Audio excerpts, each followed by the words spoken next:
Salut à vous, bienvenue dans cette nouvelle vidéo. Moi c'est Yann Baoulon. Aujourd'hui, voyons comment vous libérer de la douleur d'un événement présent ou passé.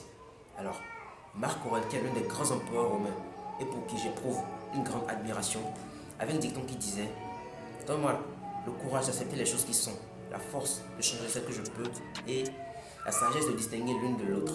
Alors aujourd'hui, voyons trois choses sur lesquelles vous avez du pouvoir et que vous pouvez changer maintenant. Alors, la première chose, c'est l'observation. Lorsque je parle d'observation, il ne s'agit pas de voir quelque chose à l'extérieur, mais à l'intérieur de vous.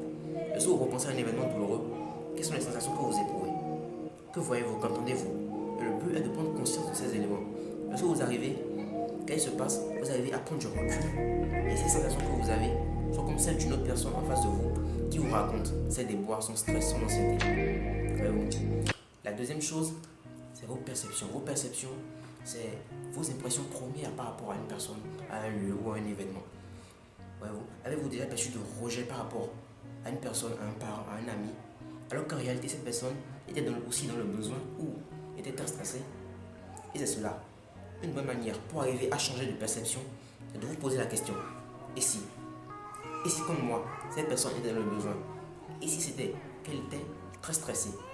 Et le comble, c'est d'essayer de changer d'angle de vue et adopter celle de votre interlocuteur ou de cette personne en face de vous pour voir le monde comme elle. La troisième chose, c'est la gratitude. J'aime définir la gratitude comme cet instant où vous arrivez à associer douleur perçue par rapport à un événement et plaisir pour en faire qu'un.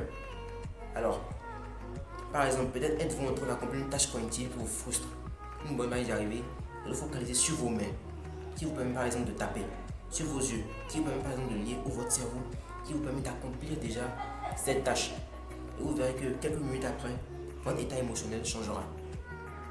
Typiquement, par exemple, il y a quelques jours, je cherchais des histoires, des storytelling de personnes inspirantes, et la plupart étaient en anglais. Et cela me frustrait un peu. Qu'est-ce que je fais?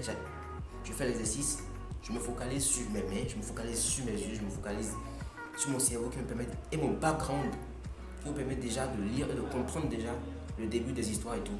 Et là, mon état émotionnel change et devient plus productif. Une autre manière pour arriver à créer la gratitude, c'est par rapport à un événement douloureux du passé par exemple, c'est d'essayer de vous souvenir 5, 6, 7 moments où vous avez été apprécié, où vous avez été reconnu, où vous avez ressenti de l'estime venant d'une autre personne. Et là, ce moment où vous arriverez à associer douleur que vous aviez perçue et plaisir, crée la gratitude. Et là, vous vous sentirez mieux. Alors voilà les trois choses sur lesquelles vous avez du pouvoir. Premièrement, l'observation. Deuxièmement, vos perceptions. Et troisièmement, accéder à la gratitude.